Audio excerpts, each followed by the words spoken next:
दोस्तों, आज के इस वीडियो में हम सूर्यपुत्र कर्ण के अनमोल वचन को देखने वाले हैं। तो बिना किसी फालतू बकवास के वीडियो शुरू करते हैं। शरीर दास रहता है परंतु हृदय सदैव स्वतंत्र रहता है। अनाथ होने का ज्ञान मनुष्य की आत्मा को निर्बल बना देता है। बालक जब तक गुरुकुल नहीं जाता तब तक माता को स्वयं भोजन करवाना चाहिए। दिव्यता तो केवल कथाओं में होती है, वास्तव में दिव्यता देखी किसने है। इस बात का सार ये है कि दिव्यता जैसी कोई चीज नहीं होती। कुछ लोगों को मूर्ख भगवान स्वयं बनाकर भेजते हैं, मतलब भगवान स्वयं कुछ लोगों को मूर्ख बनाकर ही भेजते हैं ऊपर से ही। वो लोग मतलब यहाँ कुछ सीखना भी नहीं चाहते। उनको यदि आप कुछ सिखाना चाहो तो वो सीखने के लिए तैयार ही नहीं होते। ऐसे लोगों के लिए कहा गया है, और ऐसे लोगों का फायदा उठाना फिर कोई गलत भी नहीं है। इस अनमोल वचन का ये सार है। सत्य बड़ी ही सरलता से छुप जाता है, क्योंकि थोड़ा सा असत्य मिलाने से सत्य भी असत्य हो जाता है। ये समाज बलवान की दिव्यता को प्रणाम करता है और निर्बल की दिव्यता को अपराध मानकर उसे दंड देता है। समय पर अधिकार है तुम्हारा, जो कल का दिन तुमने आज ही देख लिया। इस अनमोल वचन का सार ये है दोस्तों कि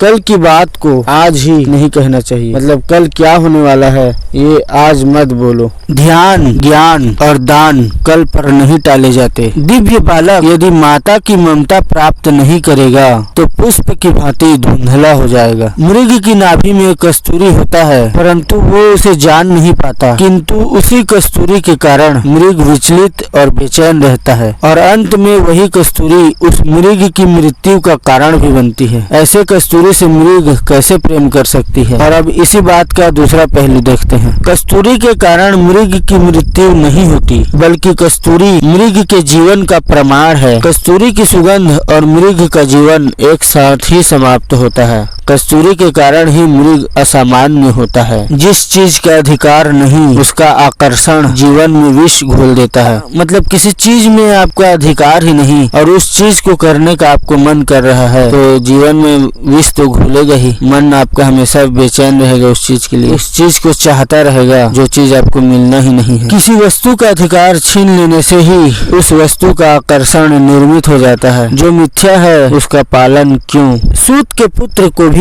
सुख पाने का अधिकार है। मतलब छोटी जाति के बच्चों को भी सुख पाने का अधिकार है। मतलब राजमहल में पल रहा बच्चा और नगर के छोटे से गली में पल रहा बच्चा दोनों एक समान है। समाज ईश्वर से भी अधिक शक्तिमान होता है। ईश्वर से भय नहीं लगता परंतु समाज भयभीत करता है। एक मर्यादा 100 सामर्थ्य को छुपा देती है। जैसे राम भगवान मर्यादित पुरुष थे। जिस दिन वो राजगद्दी में बैठने वाले थे उसी दिन उनको जंगल में वनवास काटने के लिए जाना पड़ा। मर्यादित पुरुष थे इसीलिए गए भी, और यदि नहीं जाते तो राजमहल में रहकर राजा बनकर राज्य के लिए न जाने क्या क्या करते, अपने सामर्थ्य का प्रदर्शन करते, किंतु मर्यादा ने उनको रोक लिया। यही चीज बताया गया है कि एक मर्यादा 100 सामर्थ्य को छुपा देती है। मनुष्य मानता है कि जीवन का मार्ग सदा के लिए सीधा और सरल चलता रहेगा, किंतु एक घटना उस मार्ग को सदा के लिए मोड़ देती है। बुद्धिमान व्यक्ति वही है जो ईश्वर की इच्छा अनुकूल कार्य करे। एक सिंह का बालक मतलब शेर का बच्चा कुछ समय के लिए एक छोटे से घड़े में छुप सकता है, किंतु उसमें पल नहीं सकता। माता तो केवल जन्म देती है, भाग्य तो विधाता देते हैं। संतान की मूर्खता का दोष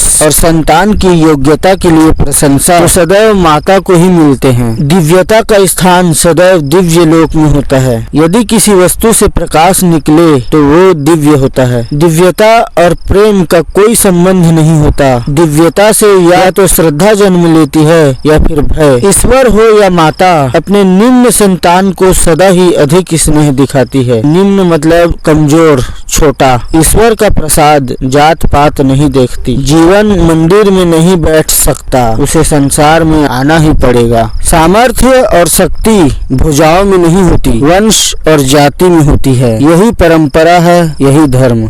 भूमि पर यदि तेल की बूंद गिरी हो तो पानी का रेला भी मुड़कर चलता है। सामर्थ्य से शत्रुता करने का अर्थ है सारे समाज से शत्रुता करना, बैर करना। यदि हमारे भाग्य में संसार का सुख नहीं है तो शमशान का सुख तो होगा ही। इसलिए अपने अपने लक्ष्य की ओर बढ़ते रहो, जिंदगी की चिंता किए बगैर। आग जिस लकड़ी पर आसरा लेती है उसी को जला देती है। आग के प्रकाश के पीछे उस लकड़ी का बलिदान होता है। मकड़ी सुरक्षा की लालसा में सदा अपने ही बनाए कारागार में फंसी रहती है, क्योंकि स्वतंत्रता के लिए जो मूल्य देना पड़ता है वो देने का साहस उसमें नहीं होता। अंधकार के भय से जो अपनी आंखें बंद रखता है वो सूर्य का उदय भी नहीं देख पाता। संपत्ति और विपत्ति तो संसार का भ्रम है।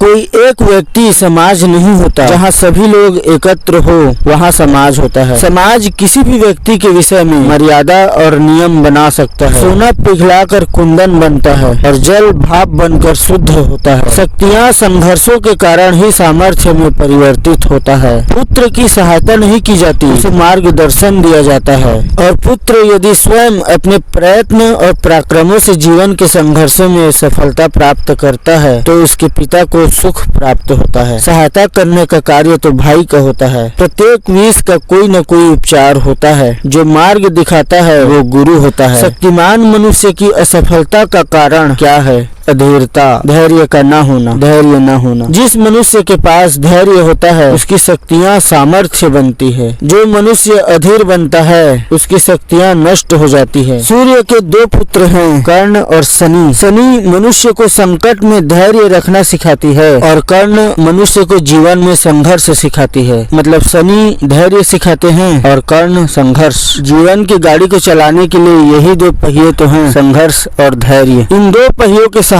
जीवन की गाड़ी सफलता के मंजिल तक पहुंच ही जाती है। जो अपने आकार से संतुष्ट नहीं होते वो बड़े भवन बनाते हैं। राजा का भवन राष्ट्र का सम्मान होता है। उसका विशाल होना तो आवश्यक है। संतोष सिखाया नहीं जाता, संतोष तो स्वयं हृदय में जन्म लेता है। भय को पालना नहीं, उसे मार गिराना चाहिए। मनुष्य को उसके भय को मार गिराने का साहस ही उसे महान बनाता है। कुत्ते की तरफ पत्थर फेंको तो वो पत्थर की ओर भौंकता है, परंतु सिंह की ओर पत्थर फेंको तो वो पत्थर फेंकने वाले को ही, समझ गए ना। जो व्यक्ति वास्तव में कार्य करता है उसे सपने देखने की कोई जरूरत नहीं होती। मूर्ख अपने आप को मूर्ख नहीं कहता, बुद्धिमान अपने आप को बुद्धिमान नहीं कहता। जहाँ समाज नहीं होता वहाँ समाज के नियम भी नहीं होते और न ही अपराध होता है। पुत्र का कर्तव्य होता है कि पिता के कार्यों का उत्तराधिकारी बने। चलिए दोस्तों, आज की वीडियो बस यहीं तक। अगले वीडियो में फिर मिलेंगे।